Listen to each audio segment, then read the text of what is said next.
नमो बुद्धाय। आज मेरी धम्म देशना जातक कथा पर आधारित है। इससे पहले भी श्री राजेंद्र भानसे जी ने भारतीय इतिहास में जातक कथाओं का महत्व पर अपने विचार प्रकट किए थे। आप सभी जानते हैं कि भारतीय इतिहास में जातक कथाओं का विशेष महत्व है। बुद्धकालीन भारत में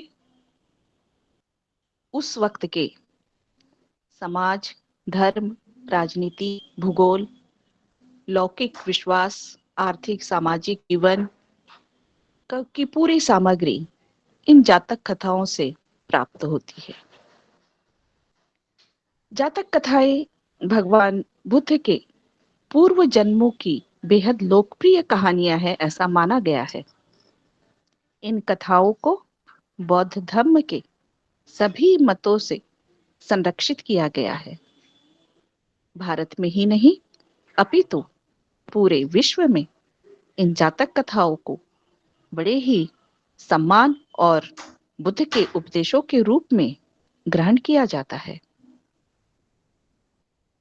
तो आज की इन्हीं जातक कथाओं में से एक कथा मैं आपके लिए लेकर आई हूं। कथा कुछ इस प्रकार है। एक बार वाराणसी में एक वेद शास्त्र संपन्न प्रख्यात ब्राह्मण रहा करते थे और उनके पास वेदाभ्यास के लिए अनेक उनके शिष्य वहां आते थे और उनसे वेदाभ्यास सीखा करते थे। एक बार की बात है, उस प्रख्यात ब्राह्मण ने अपने शिष्यों से कहा कि मेरे पिता का श्राद्ध मुझे करना है, इसलिए मेरे द्वारा पाली गई एक भेड़, उसे आप नदी पर लेकर जाओ, उसका स्नान करवाओ, उसे सजाओ और उसके शरीर पर पंचागुलिक डालकर लेकर आओ। पंचागुलिक का अर्थ यहाँ पर यह है कि लाल रंग का एक चंदन होता है, जिसे रक्त चंदन भी कहते हैं। उसे पानी में भिगाकर अपनी हथेलियों को उसमें डुबाकर किसी भी जानवर की पीठ पर ऐसी हथेली की थाप दी जाती है जिससे पांचों उंगलियां उसकी पीठ पर उतर आए या स्पष्ट दिखाई देने लगे। तो इस तरह से पंचागुलिक रूप में सजाकर उसे लाने का आदेश उस ब्राह्मण ने दिया। शिष्यों ने आदेश का पालन करते हुए उस भेड़ को नदी पर लेकर गए, उसका स्नान किया, फूलों की माला उसके गले में डाली और पंचागुलिक देकर उसे नदी के किनारे खड़ा कर दिया।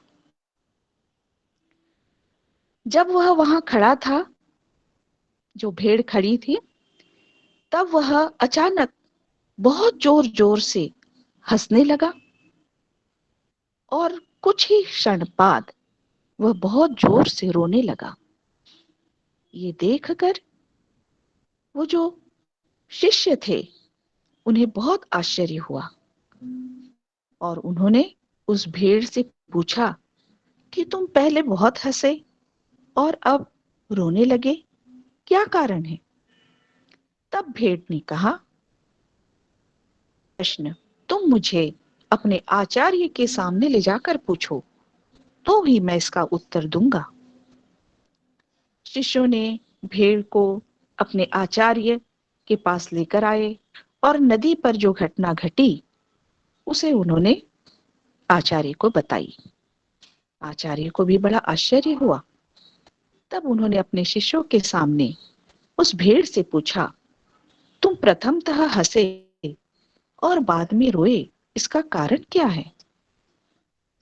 तब भेड़ ने उत्तर दिया, हे ब्राह्मण, मैं आज से 500 वर्ष पूर्व आपके ही जैसा एक प्रख्यात बहुत बड़ा ब्राह्मण हुआ करता था। उस जन्म में मैंने भी अपने पिता के श्राद्ध के लिए एक ऐसे ही को भेड़ को वध करके या उसे मारकर अपने पिता का श्राद्ध पूरा किया। तब से मैं 500 सालों से भेड़ कुल में या उस योनि में लगातार जन्म ले रहा हूं और हर जन्म में मेरा सिर विच्छेद किया जाता है। यह सुनकर, यह बताकर उस भेड़ ने कहा कि मैं हंसा इसलिए कि ये मेरा अंतिम जन्म है और आप मुझे सिर धड़ अलग करके मुझे इस भेड़ योनि से मुक्ति दिला देंगे। इसलिए मैं अपनी खुशी को नियंत्रित नहीं कर पाया और मैं हंसने लगा। लेकिन बाद में मुझे आपकी याद आई कि जिस तरह से आप मुझे श्राद्ध के लिए मेरा वध करेंगे, मैंने भी ऐसा ही वध किया था और मैं भेड़ योनि में जन्म ले रहा हूं। आप भी उसी तरह से उस योनि में जन्म लेकर 500 जन्मों तक इस दुख को सहन करेंगे और इस जन्म में आप मेरे पालन करता है, मेरे अन्नदाता है।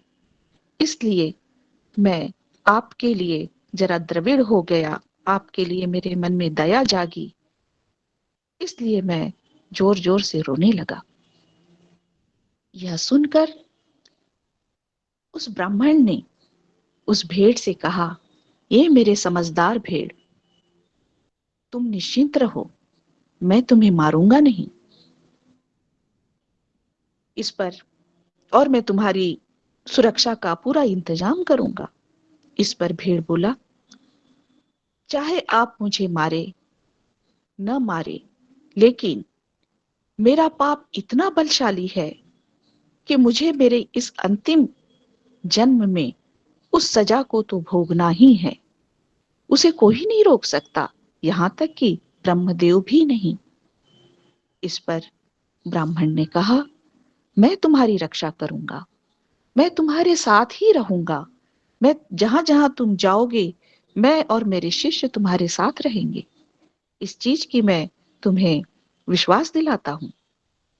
और इस तरह उस ब्राह्मण ने अपने शिष्यों से कहा कि इस भेड़ को सुरक्षित जगह पर लेकर जाओ और वह भी उनके साथ हो लिया। शिष्यों ने उस भेड़ को गांव के बाहर एक बड़े से झुरमुट, जिसे हम झाड़ियां कहते हैं, पत्तों से लदी हुई झाड़ियां, ऐसी सुरक्षित जगह पर छोड़ दिया और वहां वे उसे दूर से देखने लगे कि वह सुरक्षित है या नहीं। भेड़ हरी पत्तियों को देखकर अपनी गर्दन ऊंची कर पत्तियों को खाने की कोशिश कर रहा था और उसने कुछ पत्तियां खाना शुरू की। तभी अचानक आकाश में बहुत गड़गड़ाहट हुई और एक बिजली, एक पत्थर पर एक शिला थी वहां बहुत बड़ी, उस शिला पर वो बिजली गिरी। बिजली गिरने की वजह से उस शिला का एक खंड छिलकर टूटा और वह खंड उस भेड़ के गर्दन पर आकर गिरा। उसके गिरते ही उसका सर धड़ से विच्छेद हो गया। ये सारे शिष्य और गुरु दृश्य देखकर आश्चर्यचकित हो गए कि वो उन्हें सुरक्षित जगह पर लाकर उसके साथ रहकर उसकी सुरक्षा को देखते हुए भी उसे बचा नहीं पाए। उसी वक्त हमारे बोधिसत्व एक वृक्ष पर वृक्ष देवता के रूप में निवास कर रहे थे। उन्होंने यह दृश्य देखा और वहां एकत्रित हुई जनता, लोग उन्हें उपदेशात्मक रूप से उपदेश देते हुए कहा कि हे मनुष्य, इहलोक में मनुष्य और प्राणी जन्म जब पाते हैं तो वे दुख तो पाते ही हैं, पर अज्ञानतावश अगर वे अकारण किसी कर्म कांड को लेकर पशु की हिंसा करते हैं, उसका वध करते हैं, तो यह प्राणघात इतना पाप कर्म है कि वह अपने पाप कर्म का पीछा उसका छूटता नहीं है। ये हमें इस भेड़ के जीवन से दिखाई दे रहा है, या हम इसे इस तरह से देख पा रहे हैं, सीख पा रहे हैं। इस उदाहरण को स्पष्ट करते हुए भगवान बोधिसत्व ने कहा कि किसी भी कर्म कांड और अज्ञानता और अकारण हिंसा का जो पाप है वह मनुष्य कभी भी अपने ऊपर न ले, या ऐसा कोई भी कर्म न करे जिससे उन्हें पापी का भागी होना पड़े। बोधिसत्व की शिक्षा या उपदेश सुनकर वहां के उपस्थित लोगों ने प्राणी घात करने से विरत रहने की शिक्षा ग्रहण की। तो इस तरह से हमारे कर्म, हमारे द्वारा किया गया पाप हमारा पीछा नहीं छोड़ता। ऐसी जातक में उदाहरण भी है कि ये उसी तरह से हमारा पीछा करते हैं जैसे बैल के पीछे चलने वाले उसके चाक, बैलगाड़ी के जो बैल खींचते हैं उसके जो चक्के उसका अनुकरण करते हैं, वैसे ही हमारे पाप कर्म हमारे पीछे पीछे चलते हैं। कोई भी कर्म, कोई भी कदम, कोई भी विचार करने से पहले उस पर सोचा जरूर जाए, भगवान की दी गई शिक्षा पर विचार जरूर किया जाए और तब कोई भी कदम उठाया जाए। तो आज बस इतना ही कहकर मैं अपनी वाणी को विराम देती हूँ। नमो बुद्धाय, नमो बुद्धाय, नमो बुद्धाय। साधु साधु साधु, खूप छान मॅडम, खूप छान. कलित हिंदीतून तुम्ही आज धम्मदेशना दिली. खूप छान. खूब बहुत खूब बढ़िया, धन्यवाद बहुत मैडम, बढ़िया खूब मैडम. खूब हाँ, धन्यवाद, बहुत बढ़िया. साधु साधु साधु. खूब खूब धन्यवाद. साधुवाद. साधु साधु साधु मैम. साधु साधु साधु साधु साधु साधु. कर्माप्रती नेहमी सजग राहायला पाहिजे. प्रत्येक क्षण आपण जे कर्म करतो त्याचे विपाक हे कोणा